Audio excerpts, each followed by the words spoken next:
here. Today we're going to learn how to hit great bunker shots.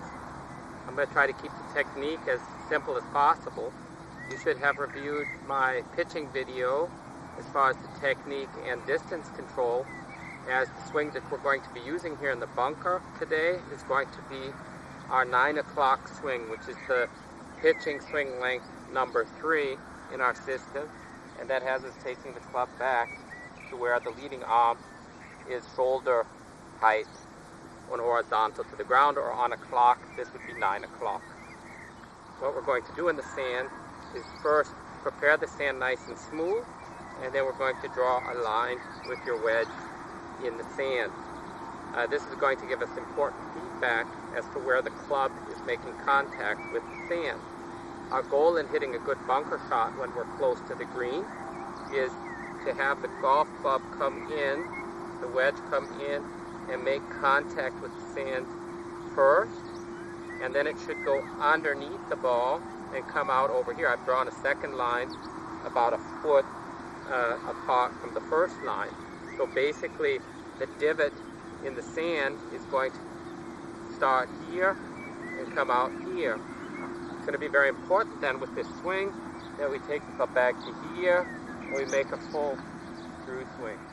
The first thing that we're going to want to do that's different from pitching is we're going to turn the club face about 30 to 40 degrees open.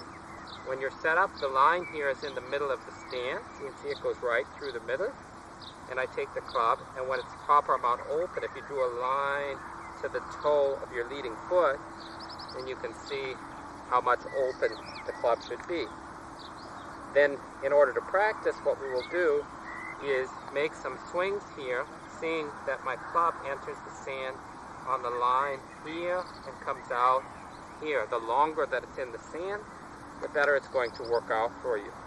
So generally the club is coming in shallow so that it makes a shallower mark here than steep.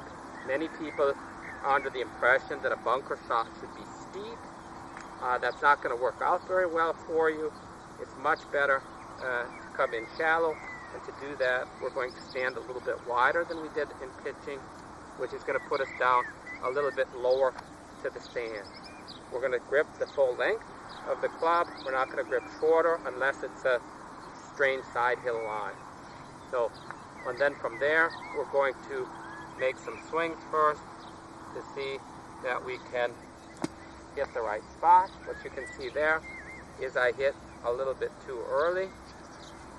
Not a lot. It probably would have still worked out. Again, here to here.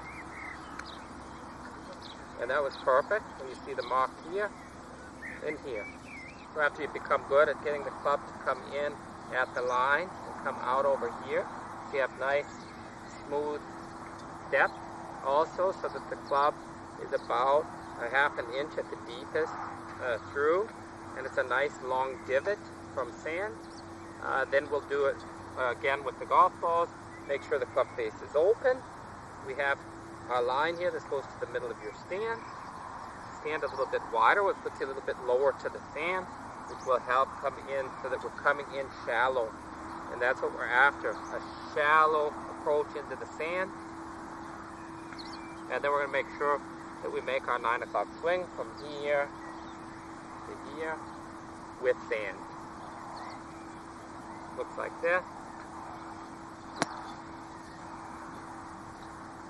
So, and that's how it should be done. Then we check, how was it? Very important for you to check your feedback. Again, club face open with sand through.